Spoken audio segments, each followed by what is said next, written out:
Hello. కొంతమంది English వినటం వల్ల త్వరగా నేర్చుకుంటారు. ఎదుటివారు ఇంగ్లీష్ ఎలా మాట్లాడుతున్నారో, ఎలా వర్డ్స్ యూజ్ చేస్తున్నారో విని ట్రై చేసి ఇంప్రూవ్ అవుతారు. ఈరోజు మనం కొన్ని కొత్త ఇంగ్లీష్ వర్డ్స్, వాటి మీనింగ్ అండ్ వాటి యూసేజ్ ఇంగ్లీష్లో అండ్ తెలుగులో చూద్దాం. First word annunciation. అనౌన్సియేషన్ అంటే ప్రకటించుట.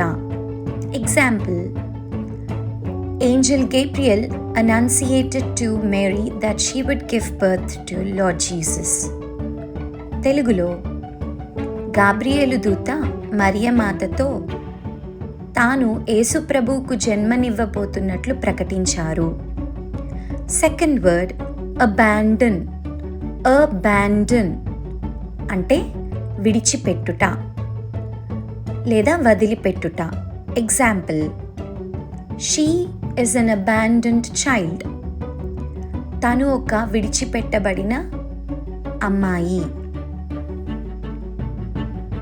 థర్డ్ వర్డ్ amateur లేదా amateur.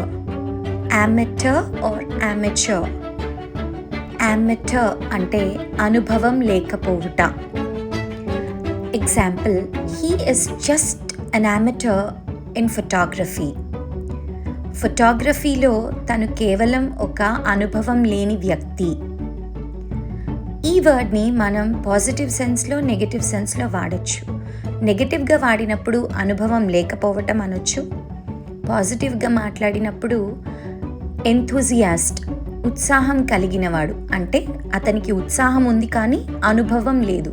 He's just an amateur or he's just an amateur. Fourth word accelerate.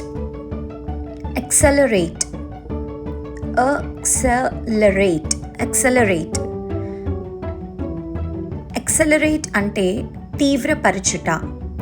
He accelerated his bike to 100 km/h. Example: తను తన బైక్ను 100 కిలోమీటర్ల స్పీడ్కు పెంచాడు. సో accelerate అంటారు. accelerate. Fifth word